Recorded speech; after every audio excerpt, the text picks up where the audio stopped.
Welcome back. We are joined by Greg Engert, beer director for the Neighborhood Restaurant Group of Food and Wine Sommelier of the Year. The group includes Where We Are, the latest addition to the NRG, The Sovereign in Georgetown. Also, of course, Church Key and Birch and Barley, just near Logan Circle. Greg, it is always good to see you. You too.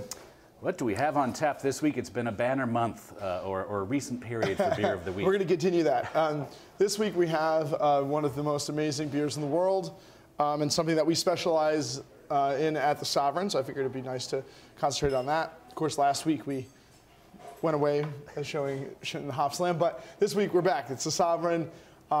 We are all about the greatest beers in Belgium, and there are a few that compare to this. It is from the fabled Brasserie Cantillon in Anderlecht, which is a district of Brussels. They've been blending lambic. We'll talk more about that in a second. Since 1900, they started brewing in the late 1930s and blending. They make spontaneously fermented oak-aged ales that are tart, tannic, funky, lemony, truly amazing. And this is their Gueuze, a blend of 1, 2, and 3-year-old lambics.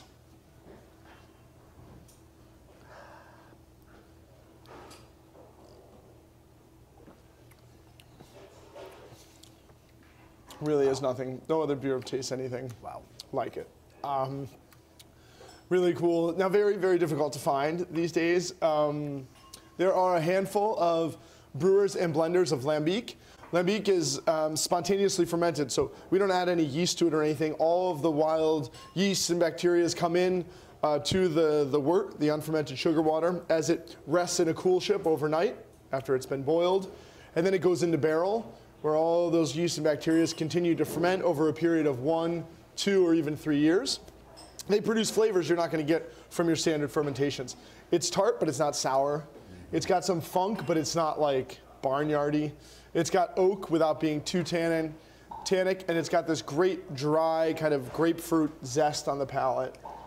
It's there's nothing like it. Yeah, the balance is out of the world, as you mentioned. Now, totally. Do I taste a cider-esque quality, though, too? There's and I'm not talking yeah. about the stuff you get in a 24-ounce can. You know, a good cider really can almost not taste that much like apple juice in a way, but just a tiny bit, and it's good. Yes, there's a tiny bit of a kind of apple cider tartness, a hint of a slight vinegar note there, but again, all imbalanced and absolutely delicious. And as I mentioned, the specific style of lambic that's here is called Gueuze, and that is a blend of 1, 2, and 3-year-olds. So you take 2-year-old lambic as the base, mostly for Cantillon, and then you add the 1-year-old. So the 1-year-old's got a lot of sugar left. The older one, the 3-year-olds, got some yeast left. So when you blend, you spark a re-fermentation, and so it has a champagne-like effervescence. Wow.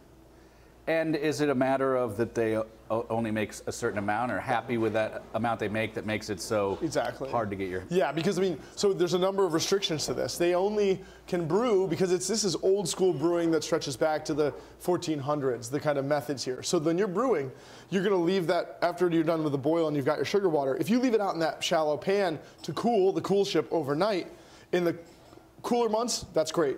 In the warmer months, some nasty and bacterial things can happen. So they only brew typically from fall until spring, and with the warming of the planet that we're experiencing now, they're brewing later and later. So there's only so many brews they can do in a year, plus to your point, it's all barrel aged. So there's only so many barrels that they have.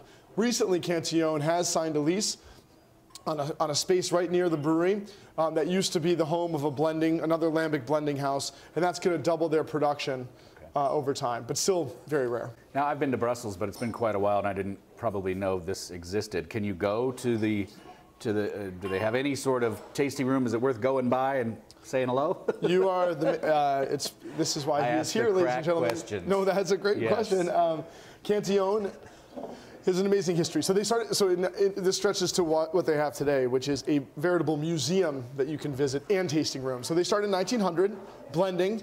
After the Second World War, they install a brew house. They start brewing lambic and blending it. But people didn't like this flavor through the 20th century. They wanted sweet stuff.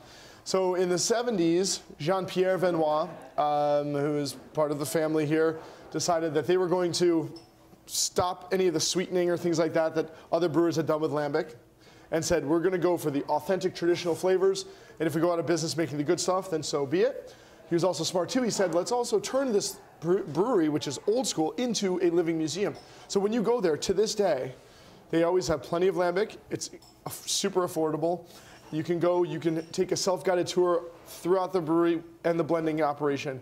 It's not to be missed. And frankly, when I get off the plane in Brussels, the first thing, you take a red eye there, first thing is you go straight to Cantillon. It's amazing. What would you pair it with? I love the lemon quality, and this is amazing. So you can use it with anything that loves lemon. Obviously, bivalves, mussels, oysters, we talked about, things like that. A nice roast chicken would be great. Any manner of green on the side, like green beans, asparagus, things that can benefit from that. And that little bit of a tannic note is great with the slight bitterness you get from those vegetables as well. But then even something that's a little bit richer and darker, like lamb chops, is great because it's got a little bit of that gamey funk to match that which we have in the Cantillon. Now, you're going to have this when you can here at the Sovereign. It's not something you can, you have the ability to, fairly. Here. Oh, okay, yeah, good. Yeah, well, we have quite a few. We have a great connection with the family of the Vanoise. Jean Vanoise, Jean-Pierre's son, is now involved in running the show, and he does an amazing job. So he takes good care of us. Greg, thank you. Thank you. Everyone, please always do drink responsibly, and be sure to bring your thirst next time for another Beer of the Week.